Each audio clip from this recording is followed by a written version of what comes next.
Hello, everyone. Welcome to your station, your voice, the Galaxy Radio. This is Behind the Screen, bringing you the latest in cinema entertainment. Thank you so much for joining me on this cold but sunny Thursday morning. We haven't seen the sun in a while, so I'm happy you're all here. We've got a lot of things to talk about in the world of movie news, a lot of big things too, so let's go ahead and get started. We are in the beginning stages of Oscar season. Studios are putting out films to go for that Academy Award gold. But it's never too late to talk about the actual ceremony. Well, actually, too early to talk about the actual ceremony. Now, you might be thinking, well, yeah, it is. It's not until end of February, beginning of March. Well, there was a big announcement about the upcoming telecast, and that was Neil Patrick Harris will host this year's Oscars on February 22nd, Variety magazine has learned. Harris has performed on the Academy Awards show, but this will be his first time as host. Harris hosted the Tony Awards last year and Emmy Awards in 2009 and 2013. So he's apparently going for the EGOT of hosts, and what I mean by EGOT is Emmy, Grammy, Oscar, Tony. The only award show he hasn't hosted yet is the Grammy Awards. He is appearing in Fox's box office hit Gone Girl. He has won 5 Emmys and this year took home a Tony for the lead role in the musical Hedwig and the Angry Inch. Craig Zayden and Neil Moran will be handling their third consecutive Oscar producing stint, working in conjunction with Academy of Motion Picture Arts and Sciences and ABC honchos. The 87th Oscar show will air live on ABC TV on February 22nd. So it's not surprising that they would go for someone like Neil Patrick Harris, who has experience hosting huge award shows. But it's something like the Oscars that, for some reason, people are just gunning for the host. Let's look at previous hosts. Last year, Ellen DeGeneres hosted, and some people thought she was too safe.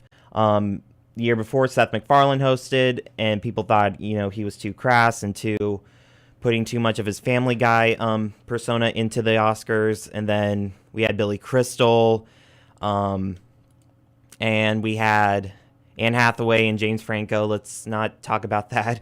I love those two as actors, not as hosts. But what this will bring to the Oscars is definitely experience. If you haven't seen Gone Girl yet, Neil Patrick Harris is in it, and he's great in it. So, again, not surprising that they would do something like this, but it's happening. Neil Patrick Harris is hosting the Oscars. Now, this is from Variety.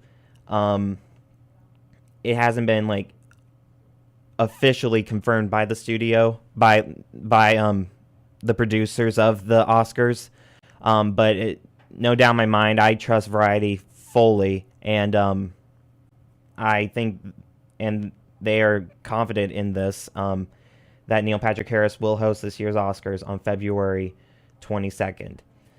So let's go ahead and get into something that was recently revealed yesterday, but is still big otherwise.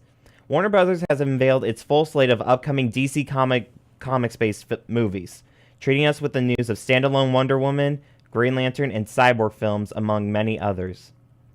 At a Time Warner investors meeting, Warner Brothers CEO Kevin Tsujihara revealed the future DC movies planned through 2020, which now include Batman v Superman: Dawn of Justice, directed by Zack Snyder, and that's coming out in 2016. Suicide Squad, which is directed by David Ayer, which also comes out in 2016. Ayer previously directed End of Watch, Sabotage, and the upcoming film Fury. Standalone Wonder Woman movie starring Gal Gadot, coming in 2017. Justice League Part 1, directed by Zack Snyder, with Ben Affleck, Henry Cavill, and Amy Adams reprising their roles in 2017. Then you have a standalone Flash movie starring Ezra Miller from The Perks of Being a Wallflower and There's Something About Kevin in 2018. Then you have the standalone Aquaman movie starring Jason Momoa, which is coming out in 2018. Momoa previously starred in Game of Thrones and the remake of Conan the Barbarian. Then you have the Shazam movie coming out in 2019, and I said in a a previous show that Dwayne Johnson would be playing the villain Black Adam. Justice League Part 2, directed by Zack Snyder, coming in 2019. Standalone Cyborg film starring Ray Fisher coming in 2020. And then a standalone Green Lantern film coming in 2020. In an official press release, Warner's also revealed that standalone Batman and Superman films are in the works, even though they are not currently dated. While Warner Brothers execs have confirmed that the DC movies will not connect to the TV series, the announcement of the Ezra Miller-led Flash films solidifies that stance. By 2018, we'll have Miller's Scarlet Speedster on the big screen, in addition to Grant Gustin's take on the CW TV series. Confirming the recent discussions of a David Ayer-directed Suicide Squad movie, the studio also says that they are in discussion with 4 A-list stars for the 2016 anti-hero flick. The lineup for the film's team is rumored to mirror John Ostrander's 1980s incarnation, and if true, would not include Harley Quinn in its cast. Also worth noting is that DC will beat Marvel to the punch by having the first female-led superhero flick in the modern landscape of comic book movies, with Gal Gadot's Wonder Woman film. Gadot's Justice League co-star Jason Momoa is also leading his own Aquaman movie, along with Ray Fisher, in a Cyborg standalone film. As for the Shazam movie, Dwayne Johnson has already been confirmed to star as Black Adam, but no further details have been released about the film. While there's no confirmation on the continuity of the Green Lantern movie, it's likely that the film will act as a reboot, considering Ryan Reynolds' 2011 take on the character would have been released 9 years prior by the time the 2020 film is released. We're not sure how many fans are begging to revisit that world anyway. And Justice League Part 2, Zack Snyder is locked in to direct both Justice League films, but it's unclear as to whether or not the sequel is simply titled Part 2, or if the first film begins an unresolved epic, leaving fans thirsting for more. Warner similarly split major franchise films into multiple parts with the Harry Potter and the Hobbit series. So, and this article comes from Variety, not Variety, but IGN, a source I trust completely. Huge news, really huge news coming from Warner Brothers, and they are stepping up their game. The problem with Warner Brothers and their DC films, and I like a lot of their DC films. I'm a huge fan of Man of Steel, and I've never tried to hide that. But the problem is they haven't been proactive enough. And by that I mean they've always just sat back and waited to see what would happen with the film they have coming out. And they would never plan ahead and act like they were planning ahead. And they need to show confidence in their stuff. Maybe some of their stuff is bad, but at least it shows confidence in it. With Marvel, and I don't like it when DC is compared to Marvel, but I'm just going to do it for this one time. With Marvel, they are always proactive. They have films, they've had their films slated till 2020 for a couple of years now. So they've always been proactive in saying, we have this film coming out, then this film coming out, then this film coming out, then this film coming out. So it's nice to see DC finally have confidence in their property and to finally have a lineup for their upcoming DC Cinematic Universe. In terms of casting announcements in that, Ezra Miller, excited. Jason Momoa, I'm excited. The first ever female-led superhero movie. Sorry, I'm not counting Elektra or Catwoman because those weren't that good. Some people would rather forget about those movies. But this is exciting, and it shows a confidence that DC has never displayed before. DC and Warner Brothers. So congratulations to them on this announcement. They have stolen the internet with this, and I'm happy for them. Let's continue on in the world of movie news with this. Oscar winner Christian Bale, who has played Batman and Moses, is about to take on another iconic figure, Steve Jobs. Sources confirm the actor is in talks to star in Jobs, Sony's biopic about the late Apple co-founder.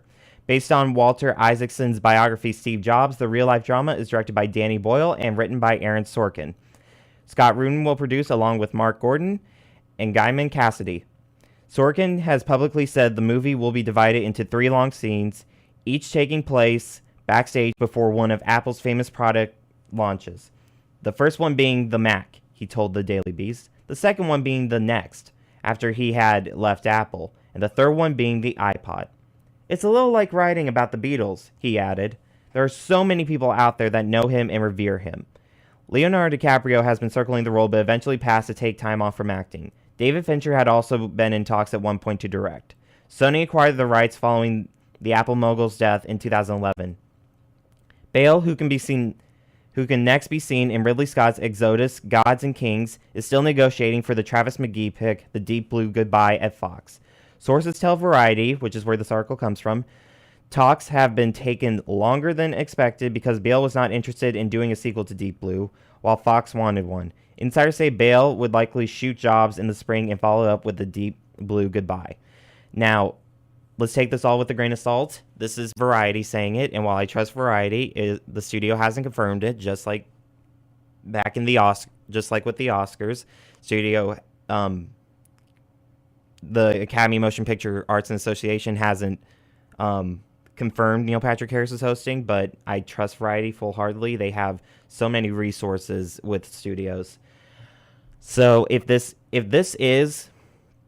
does happen, I'd be super excited for it. I mean, I didn't see the other Steve Jobs film with Ashton Kutcher in the leading role. I know some people weren't a fan of it, and I personally like Ashton Kutcher, but I still haven't seen the film. But this combination, you got Christian Bale, one of the, in my opinion, greatest living actors of our generation. You've got Danny Boyle, who directed one of my favorite movies, 127 Hours. And then you've got Aaron Sorkin, who wrote for The Newsroom on HBO. And he also wrote The Social Network, a brilliant screenplay. So this is a combination that I don't think can fail at all, which we don't know yet. It could happen, but it's all about excitement. And with a combination like this, Christian Bale to star, Danny Boyle to direct, and Aaron Sorkin to write, I don't think anything could go wrong. But we'll see if this happens. We know Danny Boyle and Aaron Sorkin have been confirmed. Christian Bale has not. But we will see what happens. And if it is right, well, this movie just got a whole lot more interesting. Fast and Furious actress and future Wonder Woman Gal Gadot is circling the female lead in the upcoming Ben-Hur remake. The Hollywood Reporter says that negotiations are in the early stages, but if a deal is reached, Gadot will take on the role of Esther, a slave and love interest of Ben-Hur. Jack Houston from Boardwalk Empire is already signed on to play the film's titular character, while Toby Kebbell will portray Ben-Hur's friend-turned-betrayer, Masala. Morgan Freeman is also set to appear as Ben-Hur's mentor who trains him to become a champion chariot racer. Gadot will star as Wonder Woman in the highly anticipated Batman v Superman alongside Henry Cavill and Ben Affleck in 2016. The actress also signed on to play Wonder Woman in 2 additional DC films, which they have now been confirmed, Justice League Part 1, most likely Justice League Part 2, and her own standalone Wonder Woman film, both slated for 2017. So, I don't know. I haven't seen much, besides the Fast and Furious movies, I haven't seen much of Gal Gadot as an actress. When it comes to Wonder Woman, I'm obviously very excited because she is the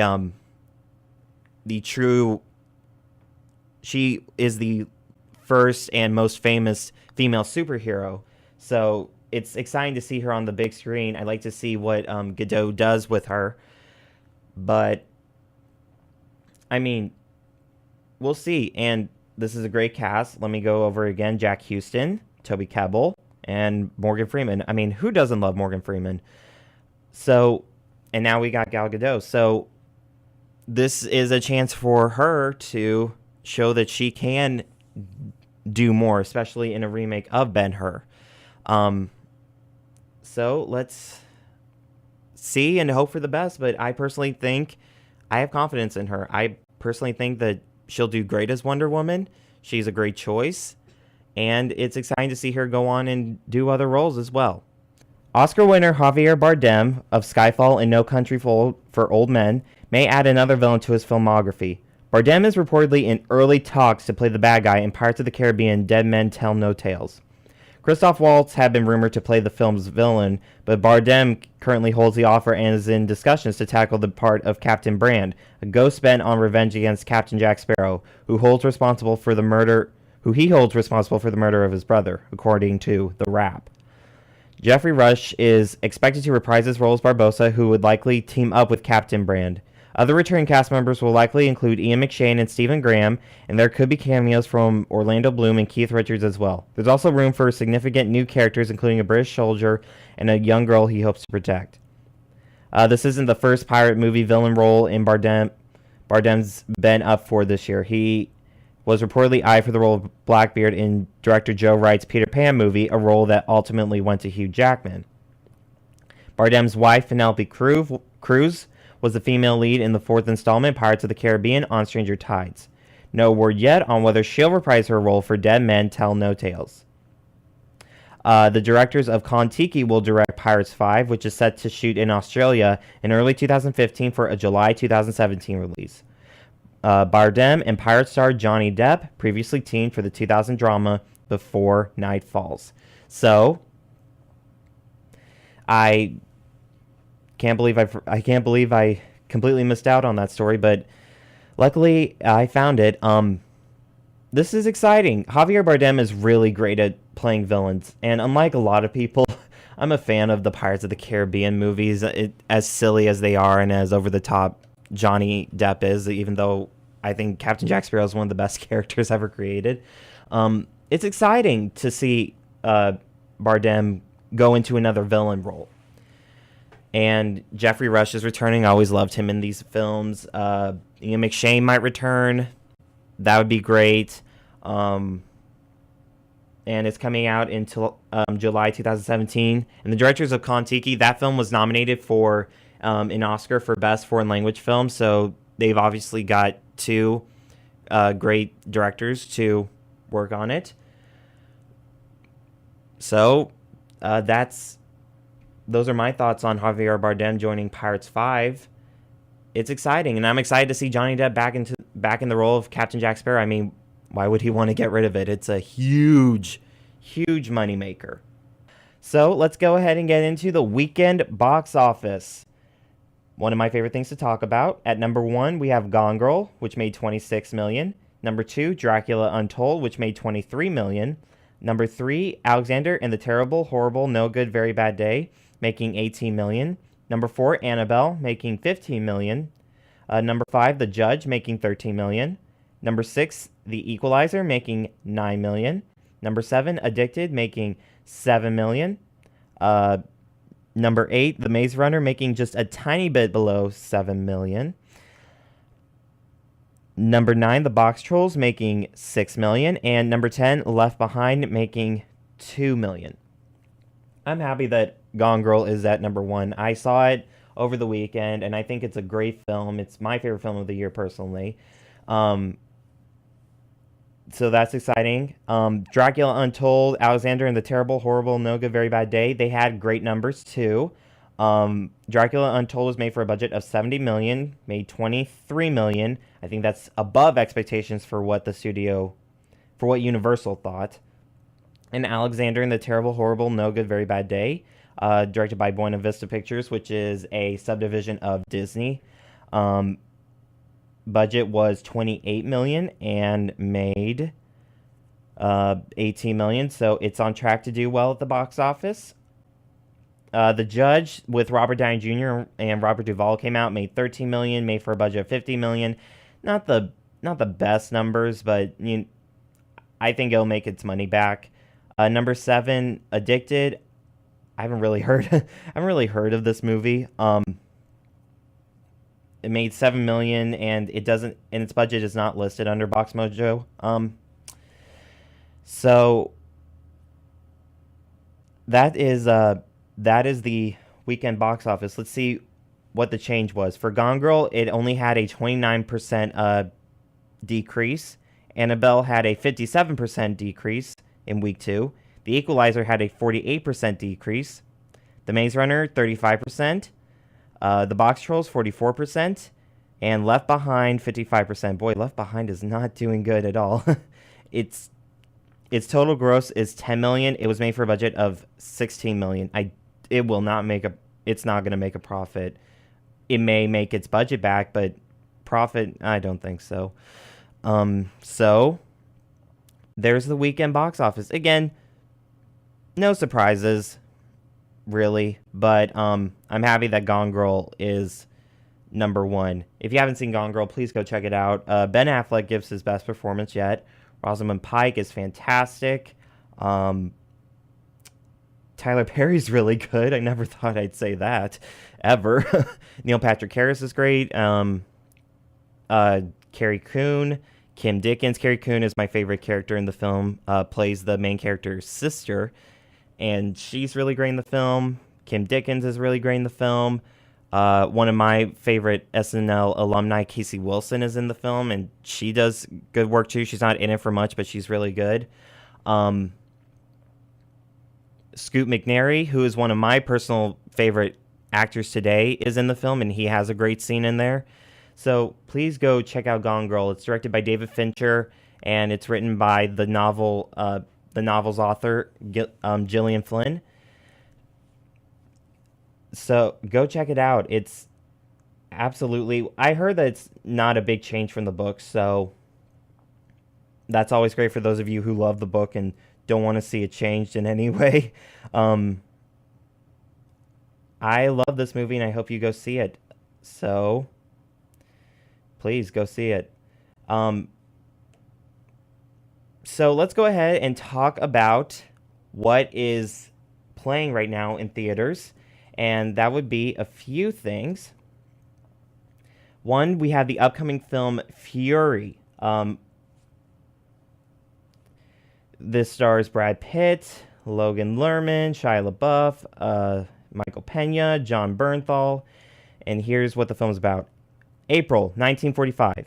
As the Allies make their final push in the European theater, a battle-hardened Army sergeant named War Daddy, played by Brad Pitt, commands a Sherman tank and her five-man crew on a deadly mission behind enemy lines. Outnumbered and outgunned, and with the rookie soldier thrust into their platoon, War Daddy and his men face overwhelming odds in their heroic attempts to strike at the heart of Nazi Germany. It's directed by David Ayer, who we just talked about earlier in the show, who's directed the Suicide Squad movie. It's also written by him. It's rated R, and it comes out this Friday. So you can go check out Fury. Also, you can go ahead and check out the animated film, The Book of Life, which is... I'm sorry, there are technical difficulties going on with my computer. There we go. The Book of Life is an anime film. It has the voices of Channing Tatum, Zoe Saldana, Diego Luna, Christina Applegate, and Ice Cube. The Book of Life, a vibrant fantasy adventure, tells the legend of Manolo, a conflicted hero and dreamer who sets off on an epic quest through magical, mythical, and wondrous worlds in order to rescue his one true love and defend his village. It's distributed by Fox, rated PG, and it is directed by Jorge Gutierrez. So that's the animated film in theaters now, and you can go check that out. Then we have the Nicholas Sparks movie adaptation, The Best of Me. Based on the best-selling novel by acclaimed author Nicholas Sparks, The Best of Me tells the story of Dawson and Amanda, two former high school sweethearts who find themselves reunited after 20 years apart, when they return to their small town for the funeral of a beloved friend. Their bittersweet reunion reignites the love they've never forgotten, but soon they discover the forces that drove them apart 20 years ago live on, posing even more serious threats today. Spanning decades, this epic love story captures the enduring power of our first true love and the wrenching choices we face when confronted with elusive second chances. It stars Michelle Monaghan, James Marsden, Luke Bracey. It's directed by Michael Hoffman. It's based on the novel by Nicholas Sparks. It's written by Hoffman, J. Mills Goodlow, and Will Fetters. It's rated PG-13. Now, granted, I'm not going to see it because I've never seen a Nicholas Sparks movie, but you can go ahead and check out The Best of Me.